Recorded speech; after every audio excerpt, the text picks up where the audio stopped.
Olá pessoal, tudo bem? Espero que esteja tudo bem. Minha voz não está muito boa, estou um pouco com gripe aqui, mas enfim, vamos um pouquinho aprender sobre aquelas perguntas que eu passei para vocês sobre o Brasil, primeiro reinado, ok? Então segue as perguntas aqui com um breve comentário sobre cada uma delas. A primeira pergunta: explique o contexto histórico que levou à independência do Brasil em 1822.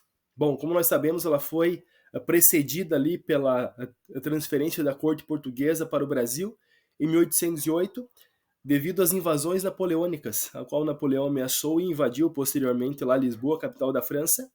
Com a presença da família real portuguesa aqui no Brasil, ele foi o nosso Brasil, que hoje nós conhecemos como Brasil, ele foi transformado como uma colônia sede do Império Português.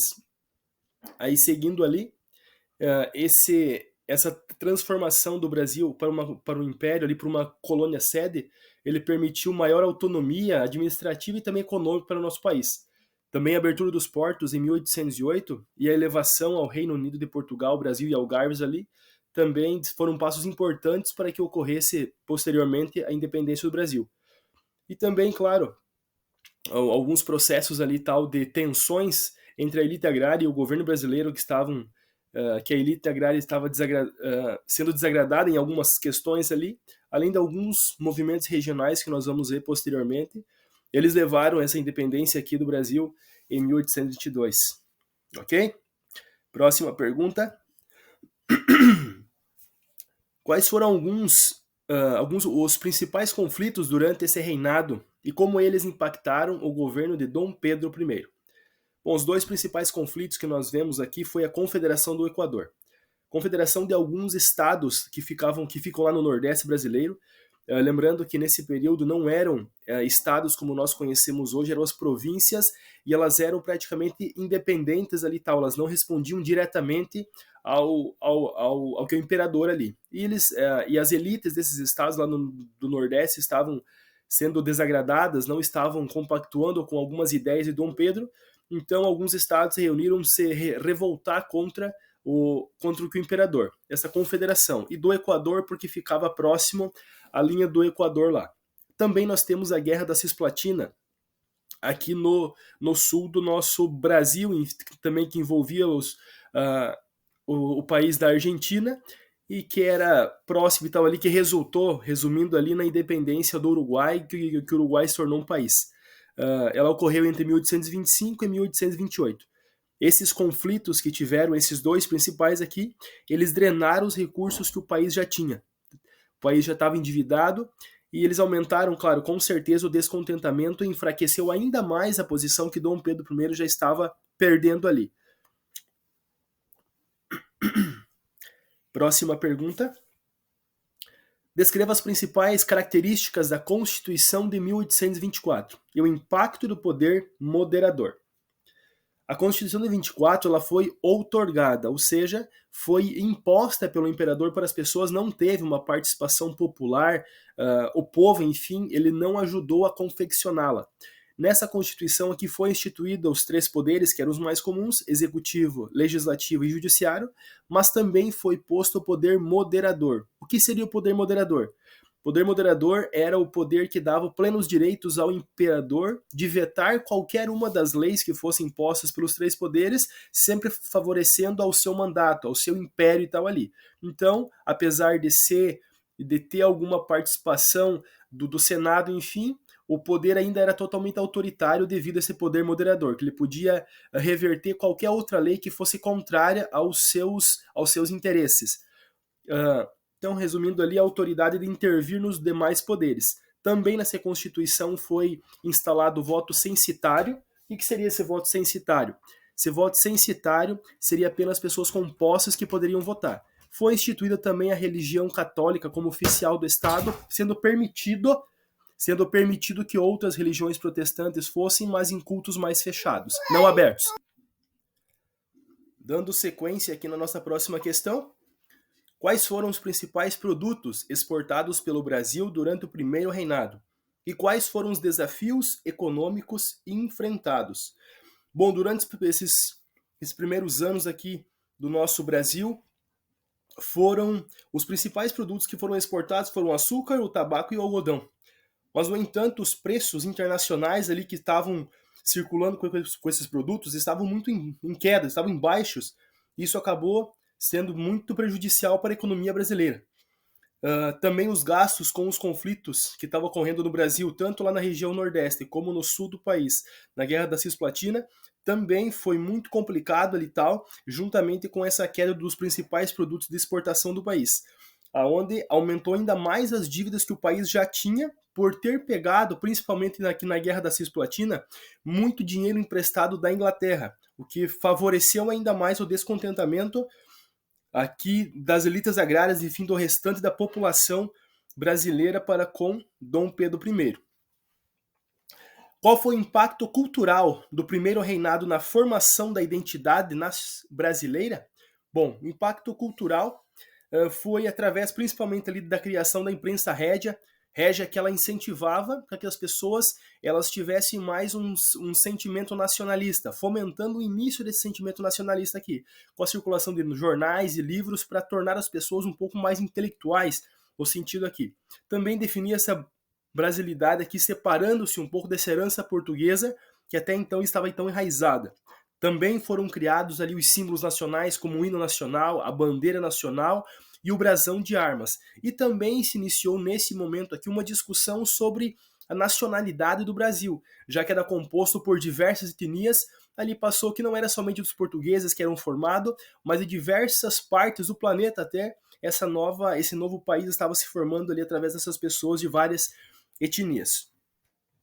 Nossa próxima pergunta: o que foi a Noite das Garrafadas e quais foram as suas consequências para o governo de Dom Pedro I? Bom, essa Noite das Garrafadas, como ficou conhecido, ele foi um conflito muito violento que ocorreu entre as noites de 13 a 15 de março de 1831, na cidade do Rio de Janeiro. Entre quem que essa Noite das Garrafadas, literalmente garrafadas, porque havia, enfim, as pessoas brigaram muito com garrafas, foi muito sangrento mesmo esse embate entre eles. Foram entre portugueses que apoiavam Dom Pedro I e brasileiros que se opunham ao seu governo, devido ali ao descontentamento que estava causando perante toda a população. Esse conflito, claro, refletiu muito o descontentamento de todos os brasileiros até então com o imperador. Aí, após essa Noite das Garrafadas, conflito violento, após Dom Pedro ter visto que não estava agradando a população, ele faz esse Ministério dos Marqueses, onde ele tenta trazer a elite aristocrática do país para junto de si, fazendo esse novo Ministério dos Marqueses, concedendo o título de marquês para muitas pessoas, para muitos aristocratas da nação, mas não resultou muito, porque o descontentamento era muito grande e logo caiu. Esse ministério aqui não foi muito avante. Nossa próxima pergunta: explique as causas e os resultados da Guerra da Cisplatina. Claro, resumidamente aqui, foi um conflito entre o Império do Brasil e as Províncias Unidas do Rio da Prata, pela posse da província da Cisplatina, que é hoje o atual Uruguai. As causas elas incluíram disputas territoriais e interesses econômicos de toda aquela região ali.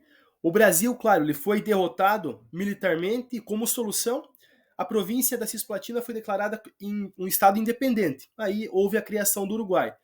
A guerra teve altos custos financeiros e contribuiu para fomentar ainda mais essa crise econômica e o descontentamento político no Brasil para com o Império, ali, para com Dom Pedro I. Próxima pergunta: quais foram os fatores que levaram à abdicação de Dom Pedro I em 1831? Claro, houve vários fatores, mas os principais foram o descontentamento popular, as crises econômicas, os conflitos regionais que ocorriam e a oposição política crescente. Bom, a morte de Dom João VI também lá em Portugal em 1826 e a subsequente disputa pelo trono português entre Dom Pedro I e seu irmão Dom Miguel, que nós iremos responder nas próximas perguntas aqui, e também essa violenta Noite das Garrafadas que foi retratada na pergunta anterior. Ainda mais a suspeita sobre o assassinato que recaiu sobre Dom Pedro, do antigo rival que ele tinha, que era um jornalista chamado Líbero Badaró. Aumentaram ainda mais a pressão sobre o imperador aqui, levando, claro, a abdicação do seu trono em favor de seu filho, Dom Pedro II, que seria conhecido, em 7 de abril de 1831. Próxima pergunta: como a Confederação do Equador representou a oposição ao governo centralizador de Dom Pedro I? Bom, para essa pergunta que nós lemos, a Confederação do Equador ela foi formada em 1824, como nós vemos, por várias províncias lá do estado, da região nordeste do país. Ela foi uma reação contra essa centralização do poder nas mãos de Dom Pedro I somente. Os líderes desse movimento eles buscavam até maior autonomia regional e se opunham ferozmente ali às políticas autoritárias do imperador.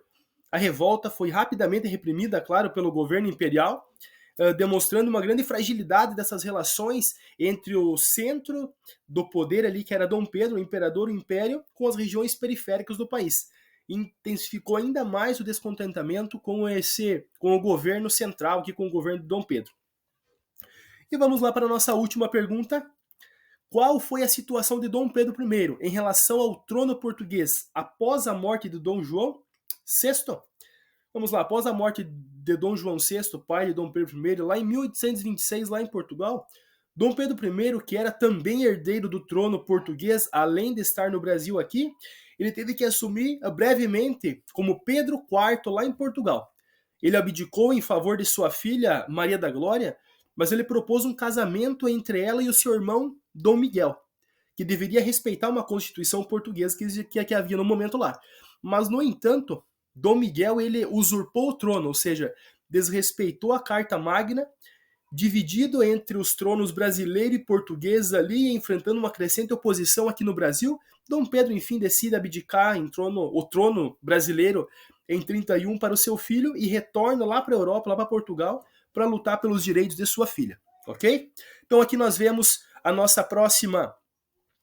próximos slides, nós temos aqui um pequeno vídeo que nos apresenta um pouquinho mais sobre esse período português aqui no Brasil, enfim, Dom Pedro I, de 1822 a 1831, e espero que vocês estejam aprendendo, estudem, releiam essas questões aqui, que nos encontramos na aula. Abraço, até mais!